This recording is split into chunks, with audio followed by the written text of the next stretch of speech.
Shalom, Bapak, Ibu, Saudara-saudara yang terkasih di dalam damai sejahtera Kristus. Kita sungguh berharap, kita sungguh bersyukur di dalam pimpinan dan pemeliharaan Tuhan, di dalam kehidupan umat percaya di dalam gereja Tuhan, khususnya di GKI Gading Serpong. Marilah pada saat ini kita mau bersatu hati dalam doa, kita minta Tuhan sendiri menolong Roh-Mu yang kudus, Roh Kudus, untuk sungguh memimpin kita semua masuk dalam kebenaran firman-Nya. Kita bersatu hati dalam doa. Bapa Surgawi, Engkau sungguh yang telah mengasihi kami. Kami bersyukur Tuhan untuk Alkitab adalah firman Tuhan, yang Tuhan sudah menganugerahkan kepada kami untuk kami hidupi di dalam kehidupan kami. Kami membaca, merenungkannya, dan menjadi pembelajaran di dalam kehidupan kami. Tuhan tuntun kami untuk boleh mengalami kebenaran firman-Mu, sehingga kami senantiasa dikuatkan, diteguhkan, diingatkan di dalam mengikut Kristus. Pimpinlah hamba-Mu di tengah keterbatasan untuk menjadi alat Tuhan pada saat ini. Tolonglah kami untuk sungguh menjadi pendengar dan pelaku firman-Mu yang hidup. Dalam nama Tuhan Yesus Kristus, kami berdoa dan bersyukur. Amin. Dihidupkan oleh firman Tuhan. Mazmur 119 ayat 49-50.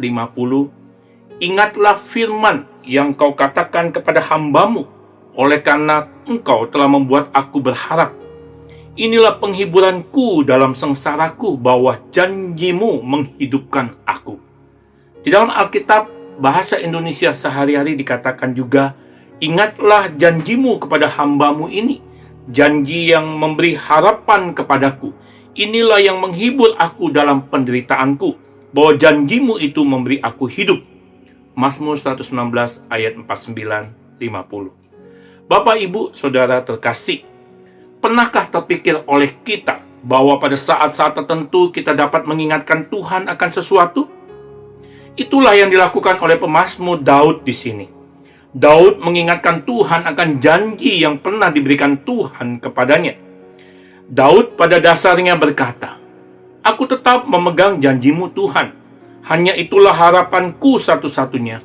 Untuk pengenapan janji itu aku hanya berharap kepadamu." Bapak, Ibu, Saudara terkasih, dalam Alkitab tercatat bahwa Tuhan sering membentuk kehidupan hamba-hambanya melalui janji-janji khusus yang diberikannya kepada mereka secara pribadi.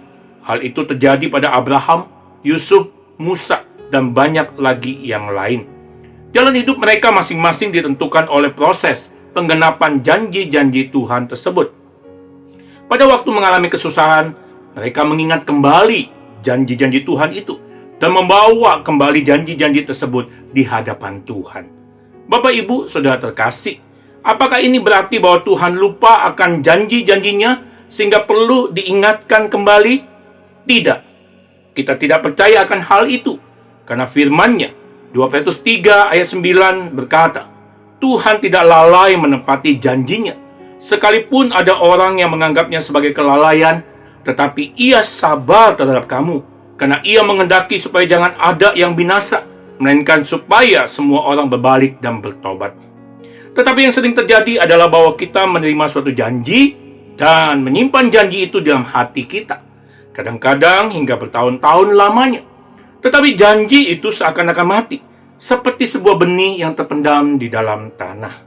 Sesuai firman-Nya, Injil Yohanes pasal 14 ayat 26, tetapi penghibur yaitu Roh Kudus, yang akan diutus oleh Bapa dalam namaku, Dialah yang akan mengajarkan segala sesuatu kepadamu dan akan mengingatkan kamu akan semua yang telah kukatakan kepadamu.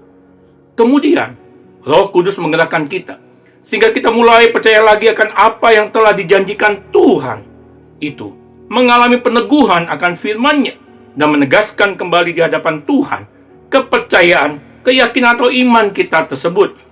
Tindakan itu menghasilkan dua hal saling berkaitan secara simultan bersamaan. Pertama, kuasa Allah yang terkandung dalam janji firman Tuhan tersebut mulai bekerja untuk menggenapi janji Tuhan secara keseluruhan. Dan kedua, pada waktu yang bersamaan tindakan kita itu memberikan kehidupan dan kekuatan yang menyegarkan, yang baru kepada kita. Itu sebabnya pemazmur Daud kemudian berkata, janjimu menghidupkan aku. Bapak, Ibu, Saudara terkasih, demikian juga halnya bagi kita yang hidup di zaman sekarang, di dalam pergumulan kehidupan kita masing-masing. Kita harus tahu cara menanggapi janji-janji Tuhan di dalam kebenaran firman-Nya. Karena hal itu merupakan kunci bagi tergenapinya rencana dan kehendak Tuhan untuk kehidupan kita secara menyeluruh. Ingatlah kebenaran firman-Nya dalam Ibrani pasal 4 ayat 12. Sebab firman Allah itu hidup dan kuat dan lebih tajam daripada pedang bermata dua manapun. Ia menusuk amat dalam sampai memisahkan jiwa dan roh, sendi-sendi dan sumsum. Ia sanggup membedakan pertimbangan dan pikiran hati kita. Marilah kita merefleksi secara bersama.